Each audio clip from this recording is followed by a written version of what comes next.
So I was having a conversation with someone on Reddit about leaving the 9 to 5, and they said, in most cases, people are scared to leave their jobs and then, they have nothing else to hold on to.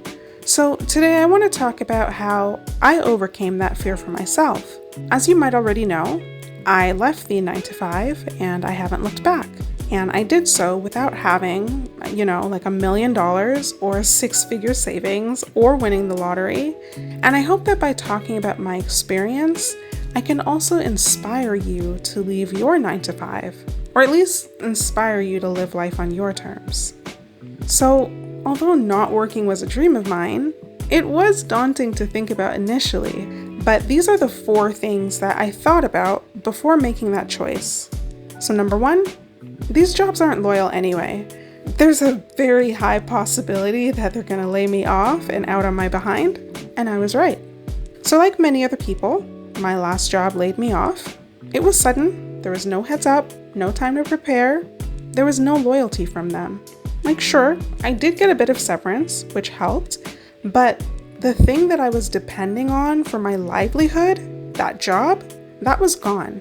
Now thankfully, because I was already planning to leave that job, I had already started saving. But I mention all of that to say, even if I was afraid of not having a job, it didn't matter. Even if I wanted to apply to another one, it didn't matter. These jobs are going to lay me off anyway, and they did.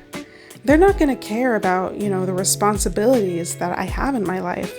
They need to save money. And I was just another number and one of the many numbers that they needed to cut. There was no holding on for me because these jobs are eventually going to let me go. So rather than remain fearful of not having a job, I decided that I was going to do whatever was needed to live life on my own terms. And if these jobs are going to lay me off anyway, I might as well get out early and live my life for me. The next thing I thought about when considering not having a 9 to 5 was that I only live once. So most of the people on Earth do not live until 100, right? The average life expectancy is around 70 years old. And when I think of things that way, that technically means that midlife for many of us is actually around 35 years or so. Now I'm already in my 30s, so I'm nearly at the halfway mark. And you mean to tell me that I have to give up my best, strongest, prime years to some company slaving away to make them money? We live on a big, beautiful planet that's just a little rock in the sea of space rocks. As far as we know, we humans are unique. Our planet and all the species on it are unique. And you mean to tell me that I have to spend more than half of my waking hours working for some company, making someone else money instead of enjoying my life, and I don't even know how long I'll actually live? No sir, no ma'am, not me, I refuse. I will not. So I did not. I, along with my husband, have decided that we will no longer live that life. My life is going to be as long or as short as it needs to be, but it's going to be on my terms. If I'm going to go out anyway, I'm going to make very sure that I enjoy this little life I have. Now, the third thing that I thought about when I decided not to work anymore was that I can always go back. So, I don't intend to ever go back to work, but I do know that if all hell breaks loose, right? And I really need that money for some reason, I know I can go back. Now, going back for me would look different because the cost of living is lower in this country, so I can survive with less. But even if I needed to go back to Canada and work, right? I know I could always, get some job or 2 or 3 or 5. Like, it would suck and I would rather lie flat and look at the sky. But if I needed to work, I know that I could, because some company is always going to have some job available. Even if the pay kind of sucks, there will be a job available. Now, the last thing I considered was that if I didn't want to go back to work, I could always go live in the wild. Now, this may sound funny, But this thought process actually factored into my thought process of never wanting to work again. So as you may already know, I not only do not work anymore, but I also moved from Canada to another country.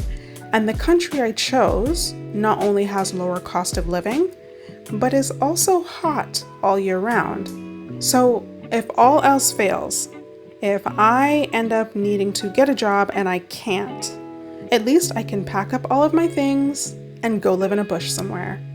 The land here is so abundant, so fruitful. It's just pregnant with life and food and sustenance. And especially because it is warm all year round, it will be much easier to survive that way if I need to. Now, this is in stark contrast to Canada, right? Where I would never be able to do that.